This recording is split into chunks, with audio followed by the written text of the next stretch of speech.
خیر mister Gilbert, کیا آپ کو علم ہے کہ سلوینا کی آمد سے قبل اس کے فلیٹ میں کون رہتا تھا؟ اگرچہ یہ ایک بظاہر غیر اہم اور غیر متعلق سوال ہے، مگر ایسی وارداتوں کی تفتیش میں اکثر اندھیرے میں بھی تیر چلانے پڑتے ہیں۔ میں رک کر مسکرایا، اور یقین کیجئے کبھی کبھی اندھیرے کا تیر نشانے پر لگ بھی جاتا ہے۔ ہو سکتا ہے کہ یہ بات بھی میرے لیے انجام کار مفید ثابت ہو۔ مسٹر گلبرٹ بھی خوش دلی سے مسکرائے۔ لیکن صاحب، مجھے نہیں لگتا کہ اندھیرے کا یہ تیر نشانے پر بیٹھے گا، کیونکہ سلوینا کے آنے سے پہلے فلیٹ خالی پڑا تھا اور کوئی 3 ماہ سے زیادہ خالی رہا تھا۔ لیکن اس سے پہلے تو آباد تھا نا؟ جی ہاں۔ کون رہتا تھا اس میں نے روا روی میں پوچھا۔ ایک صاحب تھے، نام تھا نسیم الدین، تنہا ہی رہتے تھے۔ ان کا قیام چند ماہ رہا تھا۔ پھر وہ فلیٹ خالی کر کے چلے گئے؟ نہیں۔ میں نے چونک کر مسٹر گلبرٹ کو دیکھا۔ وہ فلیٹ خالی کر کے نہیں گئے؟ یہی مطلب ہے نا آپ کا؟ تو پھر فلیٹ خالی کیسے ہوا؟ دراصل مسٹر گلبرٹ نے طویل سانس لی اور ہونٹوں پر زبان پھیری۔ دراصل انہیں قتل کر دیا گیا تھا۔ میرے ہونٹوں سے اضطراری طور پر ایک کلمہ استعجاب بلند ہوا۔ قتل کر دیے گئے تھے؟ میں نے غیر ارادی طور پر 2-3 کش لیے اور الجھی ہوئی نظروں سے مسٹر گلبرٹ کو دیکھتا رہا۔ فلیٹ کے پچھلے کرایہ دار کا قتل ہو گیا تھا۔ بظاہر یہ سادہ سی بات تھی، اور مسٹر گلبرٹ نے اسے نہایت سادگی سے بیان بھی کیا تھا۔ بظاہر ایسا کوئی اشارہ نہیں تھا کہ اس سارے قصے سے مسٹر نسیم الدین کا کوئی تعلق ہو سکتا ہے۔ تاہم یہ بات عجیب تھی کہ جس فلیٹ میں قیام پذیر مسٹر نسیم الدین کو قتل کیا گیا تھا، اسی فلیٹ میں بعد ازاں سلوینا فرنانڈو سکونت اختیار کرتی ہے، اور اسے بھی مشکلات کا سامنا کرنا پڑتا ہے۔ پنٹو اس کا تعاقب کرتا ہے۔ کوئی شخص یا کچھ لوگ اس کی غیر موجودگی میں فلیٹ میں گھس کر سامان الٹتے پلٹتے ہیں، غالباً کسی شے کے حصول کے لیے۔ پھر فلیٹ میں ایک قتل ہوتا ہے۔ مرنے والا ایک انجان شخص ہے۔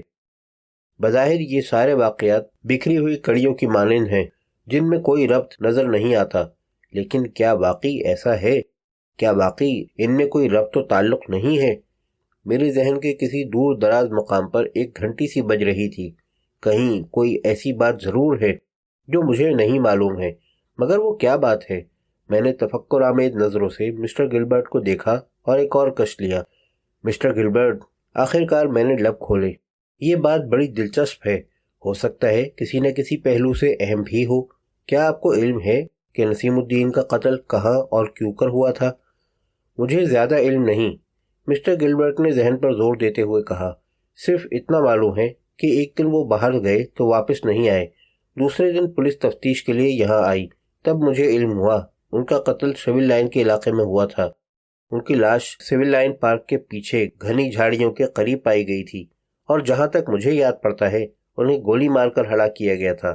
لیکن نہ تو آلۂ قتل پولیس کے ہاتھ لگا تھا اور نہ ہی پولیس قاتل کو تلاش کر سکی تھی، بلکہ شاید وہ تو یہ بھی معلوم نہیں کر سکے تھے کہ مجرم ایک ہے یا ایک سے زیادہ، اور شاید یہ بات بھی ان کے علم میں ابھی تک نہیں آئی ہے کہ نسیم الدین کون تھے۔ اور یہ واردات کوئی 3.5 ماہ قبل ہوئی تھی۔ ہاں، قریباً 4 ماہ سمجھ لیجئے۔ مسٹر گلبرٹ نے قدرے پریشانی سے کہا۔ دیکھیے مسٹر عالم، یہ قانونی معاملات ہیں، میں انہیں زیادہ نہیں سمجھتا۔ بات دراصل یہ ہے کہ ہر شخص کا ایک پس منظر ہوتا ہے، فیملی، رشتہ دار، آبائی گاؤں یا شہر، اور ایک ماضی۔ لیکن ایسا لگتا ہے کہ نسیم الدین کا کوئی ماضی نہیں تھا۔ پولیس ان کے بارے میں کچھ بھی معلوم نہیں کر سکی تھی۔ وہ کون تھے، کہاں سے آئے تھے، ان کا کوئی عزیز تھا یا نہیں۔ ان کے والٹ اور سوٹ کیس وغیرہ سے جو کاغذات ملے تھے، ان سے صرف اتنا پتہ چلتا تھا کہ ان کا نام نسیم الدین ہے، عمر تقریباً 35 سال، اور بس۔ کیا ان کے پاس کوئی سرکاری دستاویز نہیں تھی، مثلاً پاسپورٹ، ڈرائیونگ لائسنس، بینک کی پاس بک یا کسی قسم کا شناخت نامہ وغیرہ؟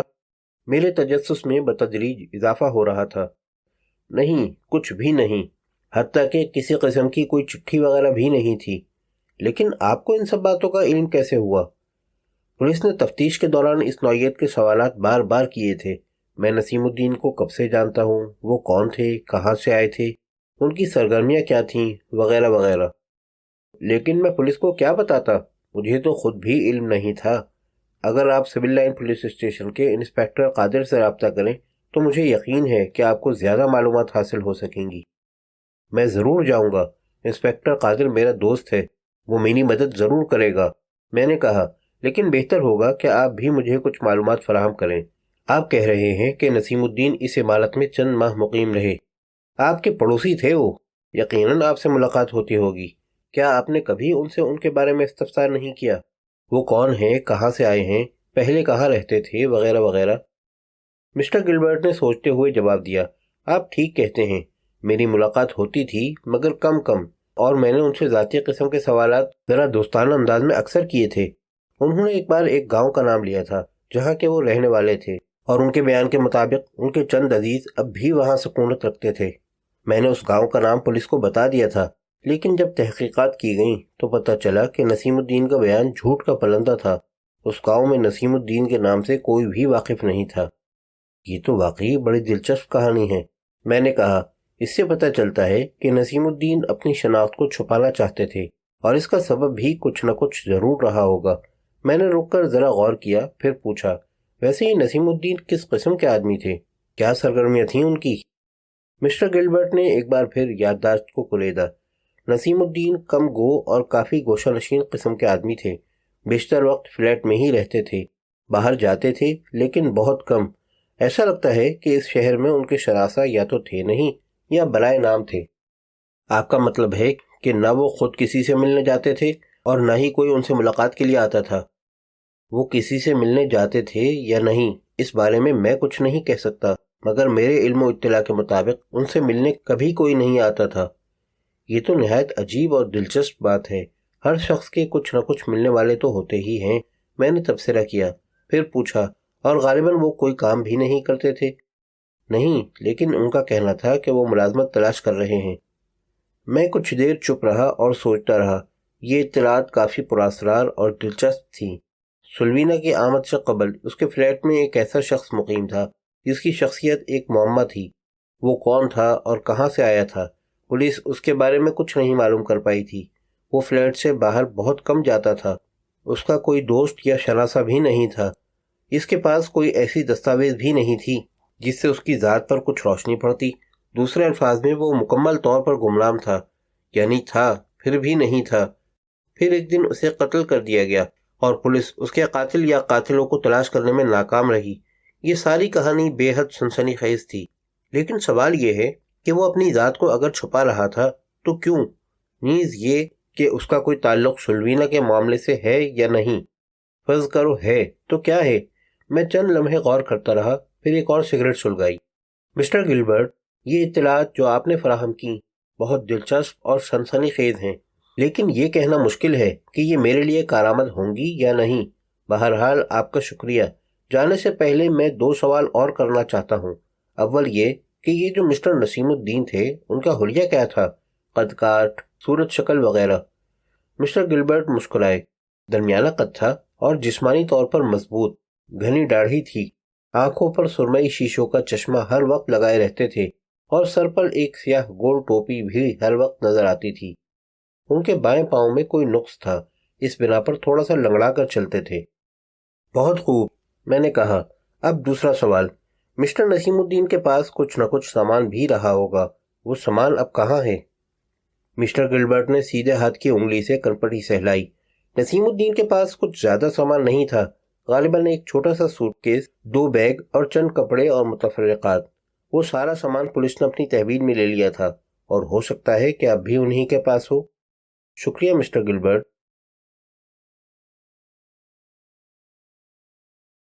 دفتر میں سناٹا تھا۔ سلیقہ بیگم خلاف توقع غائب تھیں۔ میں نے دلیپ کمار سے خیر و عافیت کرنے کی کوشش کی، مگر اس نے منہ نہیں لگایا۔ رینا نے گھاس نہیں ڈالی۔ یہ محض محاورہ ہے، ایسا مت سمجھیے گا کہ میں واقعی گھاس کھاتا ہوں۔ مجبوراً میں نے 1 کپ چائے تیار کی، دوسرے الفاظ میں سلیقہ بیگم کی غیر موجودگی کا ناجائز فائدہ اٹھایا، اور کرسی پر نیم دراز ہو کر چائے کی چسکیوں کے ساتھ غور کرنا شروع کیا۔ سوالات، کئی الجھے ہوئے سوالات، لیکن جواب ایک بھی نہیں۔ سلوینا، اس کے فلیٹ میں نامعلوم شخص کی لاش۔ ساری بات ایک بظاہر غیر اہم معاملے سے شروع ہوئی تھی اور اب ایک قتل تک آ پہنچی تھی۔ مرنے والا کون ہے؟ وہ فلیٹ میں کیا کرنے گیا تھا؟ اسے کس نے قتل کیا ہے؟ سلوینا نے؟ یہ ناممکن تو نہیں۔ وہ فلیٹ میں کیوں گئی تھی؟ کیا واقعی بات صرف اتنی ہے کہ وہ کپڑے اور رقم لینے کی غرض سے فلیٹ میں گئی تھی، یا بات کچھ اور ہے؟ سلوینا کے خلاف کافی ثبوت ہیں، مگر پھر بھی بات کچھ بن نہیں رہی۔ کئی جھول ہیں۔ سلوینا آخر اسے کیوں قتل کرے گی؟ وہ اتنی بے وقوف تو نہیں ہو سکتی کہ قتل کرنے کے لیے چھری استعمال کرنے کے بعد اسے محض سرسری طور پر صاف کر کے کچن میں رکھ دے۔ میں یقیناً ایسا نہیں کرتا، بلکہ چھری کو دھو کر رکھتا اور اپنی انگلیوں کے نشان بھی صاف کر دیتا۔ تو پھر کیا بات ہے؟ میں نے ایک سگریٹ سلگائی۔ کیا کہیں کوئی ایسی بات ہے جو میرے سامنے تو ہے، پھر بھی میری نظر اس تک نہیں پہنچ رہی؟ کیا بات ہے وہ؟ کون سی کڑی غائب ہے؟ کیا کوئی ایسا فرد بھی اس پورے معاملے میں شامل ہے جس کے بارے میں کچھ نہیں جانتا؟ ایک اور سوال یہ ہے کہ دروازہ کس نے کھولا؟ کسی نے تو ضرور یہ زحمت اٹھائی، ورنہ مرنے والا اندر کیسے داخل ہوا؟ ذہن کی رو بھٹکی اور نسیم الدین کا نام دماغ میں گونجا۔ نسیم الدین۔ سلوینا سے پہلے نسیم الدین نام کا ایک شخص اس فلیٹ میں مقیم تھا۔ مسٹر گلبرٹ کے بیان کے مطابق وہ ایک کم گو اور گوشہ نشین قسم کا آدمی تھا۔ اس کا زیادہ وقت فلیٹ میں ہی گزرتا تھا۔ بعد ازاں اسے قتل کر دیا گیا اور تب انکشاف ہوا کہ اس کی شخصیت کافی پراسرار تھی۔ اس کا کوئی ماضی نہیں تھا۔ لیکن نہیں، ماضی تو ضرور ہوگا، مگر وہ پردہ اخفا میں ہے۔ وہ کون تھا؟ کہاں سے آیا تھا؟ وہ کیوں الگ تھلگ زندگی گزار رہا تھا؟ پھر اسے کس نے قتل کیا اور کیوں؟ کیا اس کی ذات کا کوئی تعلق اس پورے معاملے سے ہو سکتا ہے؟ بظاہر ایسی کوئی کڑی نظر نہیں آتی تھی جو نسیم الدین کو سلوینا کے معاملے سے جوڑتی۔ یہ محض ایک عجیب اتفاق بھی ہو سکتا ہے کہ وہ جس فلیٹ میں مقیم تھا، بعد ازاں سلوینا نے بھی اس فلیٹ میں رہائش اختیار کی۔ لیکن یہ بات میرے ذہن میں ایک الجھن پیدا کر رہی تھی، جس کا تجزیہ اور توجیہ کرنے سے میرا ذہن سر دست قاصر تھا۔ ابھی میرا ذہن سوچوں میں الجھا ہوا ہی تھا کہ وحشی کا فون آیا۔ وہ بدستور پنٹو کی نگرانی کر رہا تھا۔ اس نے پنٹو کے بارے میں کچھ معلومات حاصل کی تھیں جس سے روز کے بیان کی تصدیق ہوتی تھی، یعنی یہ کہ پنٹو واقعی ایک کرایہ کا آدمی ہے، بے حس، سنگ دل اور کمینہ خصلت۔ پیسے کے لیے وہ ہر کام کر سکتا ہے، حتیٰ کہ اگر رقم معقول ہو تو قتل بھی۔ سوال یہ ہے کہ اب میں کیا کروں؟ بات ختم کرنے کے بعد وحشی نے پوچھا۔ میں نے کچھ دیر غور کرنے کے بعد کہا، میاں وحشی، یہ ضروری ہے کہ ابھی تم وہیں رہو اور نہ صرف پنٹو بلکہ روز پر بھی توجہ رکھو، کیونکہ ایک طرف پنٹو کی حیثیت کھل جا سمسم کی سی ہے کہ وہ کسی بھی وقت ہمیں ساجن تک پہنچا سکتا ہے، دوسری طرف روز کو کسی بھی وقت ہماری مدد کی ضرورت پڑ سکتی ہے۔ جیسا کہ میں تمہیں غالباً بتا چکا ہوں، وہ پنٹو کی داشتہ ہے اور اس کا سارا دن پیراڈائز میں ہی گزرتا ہے۔ یہ ساجن کون ذات شریف ہیں؟ وحشی نے پوچھا۔ فی الحال مجھے نہیں معلوم اور نہ ہی یہ علم ہے کہ اس وقت کہاں ہیں، مگر یہ شخص کافی اہم معلوم ہوتا ہے، دارالحکومت سے آیا ہے اور اس نے پنٹو کی خدمات کرائے پر حاصل کی ہیں۔ اس بنا پر یہ عین ممکن ہے کہ پنٹو کسی وقت دانستہ یا نادانستہ طور پر ساجن تک پہنچنے میں ہماری مدد کرے۔ چند لمحے خاموش رہ کر وحشی نے ذرا شوخی سے کہا، کیا یہ نہیں ہو سکتا کہ میں صرف روز پر نگاہ رکھوں؟ شرم کرو، تم آج نہیں تو کل بال بچے دار ہوگے، اور شریف گھرانے کے بال بچے دار لوگ پرائی بہو بیٹیوں پر نظر نہیں رکھتے۔ مگر عالم صاحب، شبیراتی نے کہا ہے کہ… میں نے مصنوعی غصے سے کہا، ہرگز نہیں، میں شبیراتی سے بات کر لوں گا، اور یہ بھی یاد رکھو کہ شبیراتی کے اقوال زرعی استعمال کرنے کا حق صرف میرا ہے۔ تم اپنے لیے کوئی دوسرا جمن بدلو یا سمدود ڈھونڈو، سمجھے؟ فون پر وحشی کی ٹھنڈی سانس لینے کی آواز سنائی دی۔ کچھ دیر بعد پھر فون کی گھنٹی بجی۔ میں نے ریسیور اٹھایا۔ دوسری طرف آدم تھا۔ میں آدم بول رہا ہوں، اس نے کہا۔ اور خوب بول رہے ہو، میں نے جواب دیا۔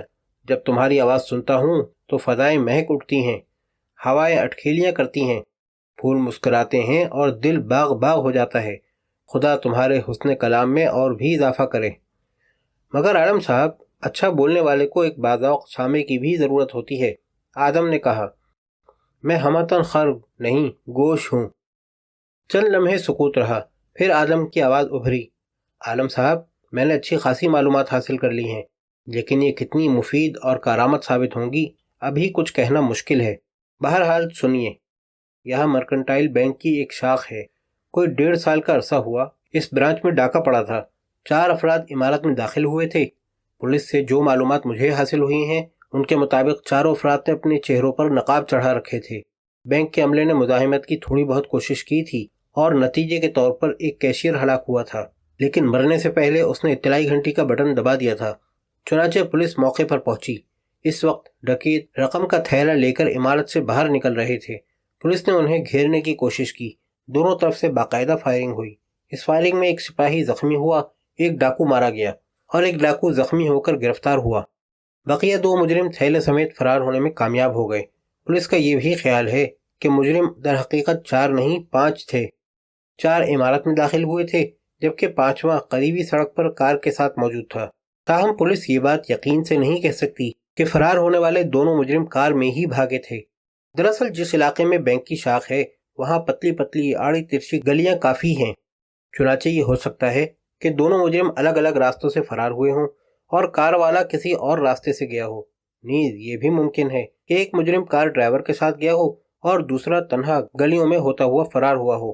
لیکن بہرحال دونوں مجرم تقریباً 4 کروڑ روپے کی رقم کے ساتھ بھاگنے میں کامیاب ہو گئے تھے۔ بعد ازاں پولیس نے نہایت سرگرمی سے مجرموں کو تلاش کرنے کی جدوجہد کی، لیکن کامیابی نہیں ہوئی۔ یہ واردات کوئی 1.5 سال قبل ہوئی تھی۔ پولیس ہرچند کہ آج بھی تفتیش میں مصروف ہے، لیکن آج تک وہ مجرموں کے بارے میں کوئی سراغ حاصل نہیں کر سکی ہے۔